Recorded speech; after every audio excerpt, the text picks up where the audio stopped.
अ, यातील जे काही पीडित महिला आहेत, या गांधीनगर पोलीस स्टेशन हद्दीतील गडमुशिंग गावातील आहेत.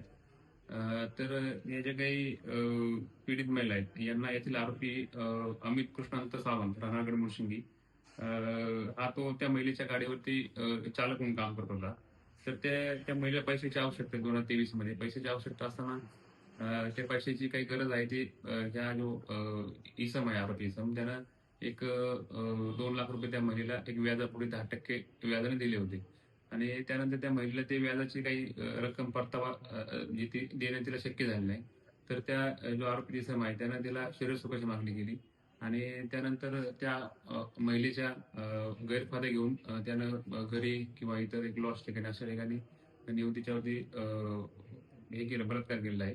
आणि त्यानंतर जे काही हे आहे, पीडित महिला आहे, तुझे मी व्हिडिओ व्हायरल करेल असं तसं म्हणून तिला धमकावून तिच्याशी वारंवार ह्याच गोष्टी करत होत्या.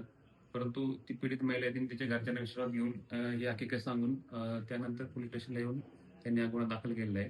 तर यामध्ये गांधीनगर पोलीस स्टेशन गुन्हा नोंद क्रमांक 144/2026, BNS कलम 64, 77, 351, 2, त्याचप्रमाणे सावकारी कायदा कलम 39, कलम 45 अन्वये आम्ही गुन्हा दाखल केलेला आहे. तर या गुन्ह्यातील आरोपी आम्ही हा तात्काळ अटक करून त्याला मान्य न्यायालयासमक्ष हजर केलेला आहे. आरोपी हा सध्या पोलीस कस्टडीमध्ये असून याचा अधिक तपास चालू आहे. ₹1,00,000 मला दिलेला 10% व्याजानं. परत पैसे फेडले तरी तो वारंवार फेडून सुद्धा परत 25,000 ते 30,000 रुपये अजून दे म्हणून तो घरी वारंवार येत होता.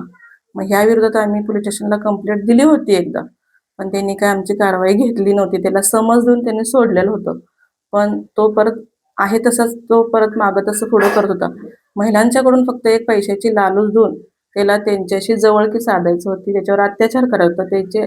त्या पैशांच्या नादामध्ये त्याचे व्हिडिओ तयार करून घेतो आणि त्या व्हिडिओचं त्यांना धमकी देऊन वारंवार त्यांच्यावर अत्याचार करून त्यांची व्हिडिओ व्हायरल करणार ही धमकी देऊन तो परत लेडीजांच्या जवळ जातो. ह्यामध्ये त्याची बायको आणि त्याचा मित्र हे दोघेही सामील आहेत.